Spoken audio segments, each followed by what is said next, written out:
نحمده ونصلي على رسوله الكريم أما بعد أعوذ بالله من الشيطان الرجيم بسم الله الرحمن الرحيم الله لا إله إلا هو الحي القيوم وقال النبي صلى الله عليه وسلم الدين النصيحة قيل لمن يا رسول الله قال لله ولكتابه ولرسوله ولأئمة المسلمين وعامتهم او كما قال النبی صلی اللہ علیہ وسلم۔ میرے محترم بھائیوں اور بزرگوں، اللہ کی دی ہوئی نعمتوں میں بہت بڑی نعمت زندگی ہے، اس لیے کہ اگر زندگی نہ ہو اور اس کو چھوڑ کر سب کچھ ہو تو وہ سب کچھ بھی نہیں۔ آدمی کی اپنی زمین، جائیداد، پراپرٹی جو بھی ہے وہ اس کے نام پر کب تک ہے؟ جب تک وہ زندہ ہے۔ جیسی انتقال ہوا اب کیا ہوگا؟ ان صاحب کا تو انتقال ہو گیا، ان کا تو ندھن ہو گیا۔ کیا ہو گیا؟ ندھن ہو گیا، یعنی جو دھن تھا، دھن ان کا، وہ اس دھن کو چھوڑ کر چلے گئے، وہ بغیر دھن کے ہو گئے، اور دھن کس کے لیے رہ گیا؟ جو زندہ ہیں ان کے وارثوں میں سے ان کے لیے رہ گیا۔ تو زندگی جب تک ہے تب تک ساری دنیا کی نعمتیں بھی اس کے لیے نعمت ہے، اور اللہ تبارک و تعالی نے اسی لیے قرآن کریم میں اپنی صفت بیان فرمائی الحی، کیونکہ اللہ پوری کائنات کا مالک ہے اور پوری کائنات کو وہ چلا رہا ہے اور اس نے چلانا ہے، اس لیے اس نے اپنی صفت بیان فرمائی کہ اللہ وہ ہے جس کو کبھی موت نہیں آتی، جو ہمیشہ زندہ رہتا ہے۔ کیونکہ موت آنے کا مطلب یہ ہے کہ اپنے اختیارات سے سبکدوش، اپنی پراپرٹی سے سبکدوش، اپنی زمین جائیداد سے بے دخل ہو جانا۔ موت کا مطلب تو یہ ہوتا ہے نا۔ اور اللہ تبارک و تعالی ساری کائنات، تمام زمینوں، تمام جائیدادوں، ہر چیز کا وہ مالک ہے، اس لیے اس کے اوپر موت نہیں آ سکتی ہے۔ اسی لیے بعض حضرات نے جو اسم اعظم آپ نے سنا ہوگا، نبی اکرم صلی اللہ علیہ وسلم نے فرمایا کہ اسم اعظم جس کو پڑھ کر کے جو دعا مانگی جائے وہ قبول ہوتی ہے، وہ الحی القیوم کو بیان کیا۔ یعنی الحی القیوم وہ ذات جو زندہ ہے، جس پہ کبھی موت نہیں آ سکتی، اور القیوم اور قائم ہے پوری طاقت و قوت کے ساتھ، جو کبھی کمزور نہیں پڑ سکتا۔ تو الحی القیوم، اور یہ مضمون اللہ نے قرآن میں 3 جگہ بیان فرمایا۔ ایک تو آیت الکرسی میں، جس کو قرآن کی سب سے عظیم آیت کہا جاتا ہے۔ ایک سورہ آل عمران میں الف لام میم اللہ لا الہ الا ہو الحی القیوم، اور ایک 16ویں پارے میں سورہ طٰہٰ میں فرمایا وعنت الوجوہ اور گردنیں جھک جائے گی پوری کائنات کی کس کے سامنے؟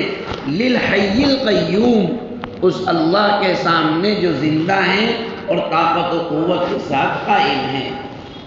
تو زندگی جب تک ہے تب تک کچھ بھی کام کرنے کی توقع اور امید، اور زندگی کا تعلق روح سے ہے۔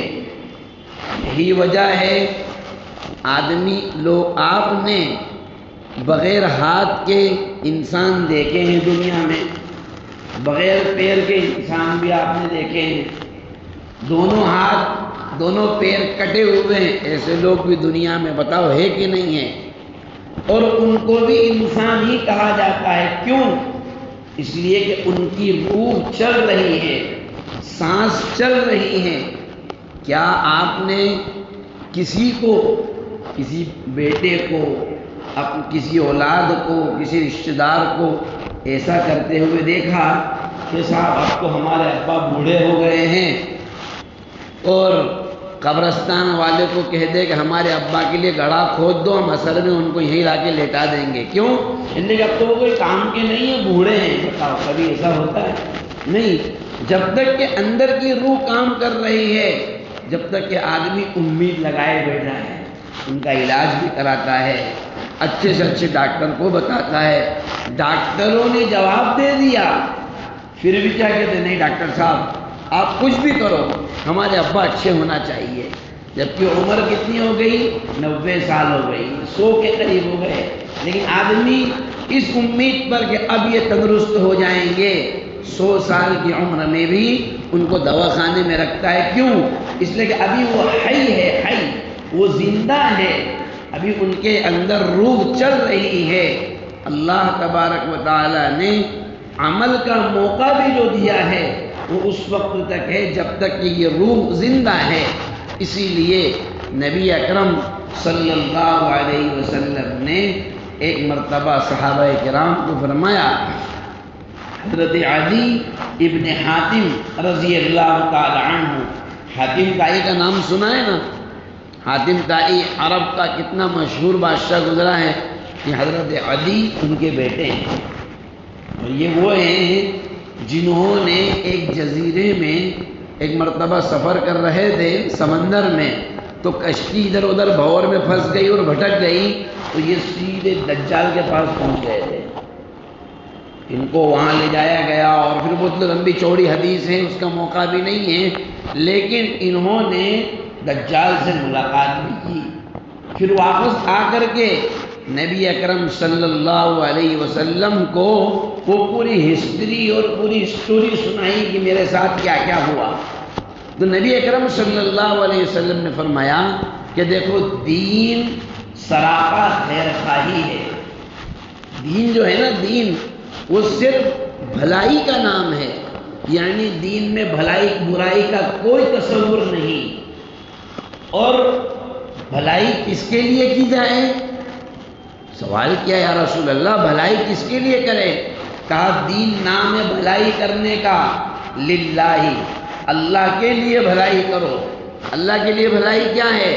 اس کو اپنا معبود مانو، اس کو ذات اور صفات کے ساتھ اپنا خدا مانو، ولی کتابی، اللہ کی کتاب کا پر یقین رکھو، ولی رسولی، اللہ کے رسول کی باتوں کو مانو، ولی ائمۃ المسلمین، اور مسلم قوم کے جو ائمہ ہیں، امام، جو قرآن اور حدیث کے مطابق فیصلہ کرتے ہیں۔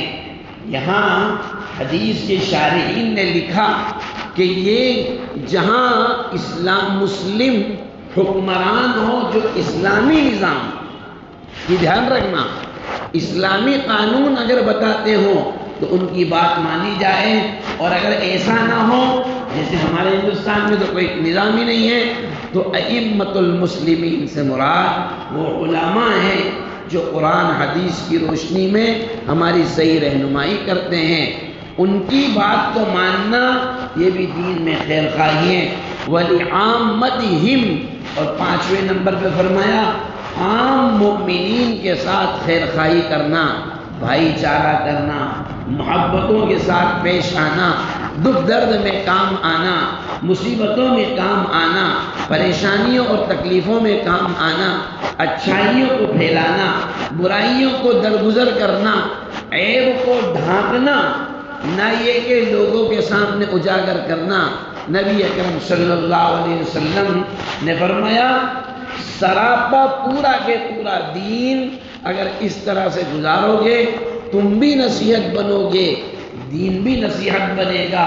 اور جب پورا کے پورا دین نصیحت ہے، معلوم یہ ہوا کہ اصل زندگی، اصل روح جو ہے وہ جب کام کرتی ہیں جب اللہ اور اس کے رسول، اللہ کی کتاب قرآن مجید اور اللہ کے احکام اور ایمان والوں کے ساتھ خیر خواہی کے ساتھ زندگی گزاری جائے۔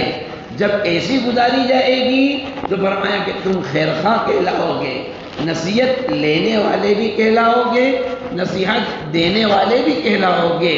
اور اللہ تبارک و تعالی، اچھا روح جو ہے نا، روح کبھی مرتی نہیں ہے، یہ دھیان رکھنا، اس لیے کہ روح قرآن نے کہا من امر ربی، روح اللہ کا حکم ہے، وہ اللہ کے حکم سے اللہ تبارک و تعالیٰ کے پاس سے آئی ہے، کبھی مرے گی نہیں۔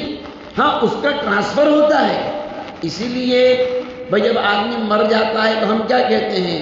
فلاں صاحب کا انتقال ہو گیا، یہی تو کہتے ہیں نا۔ کیا مطلب انتقال ہو گیا؟ انتقال کا مطلب ہے ایک جگہ سے دوسری جگہ چلے جانا، یعنی اب وہ اس دنیا میں نہیں ہے لیکن دوسری دنیا عالم برزخ میں پہنچ چکے ہیں۔ اور اس لیے کہتے ہیں ان کی روح پرواز کر گئی، ان کی روح کیا کر گئی؟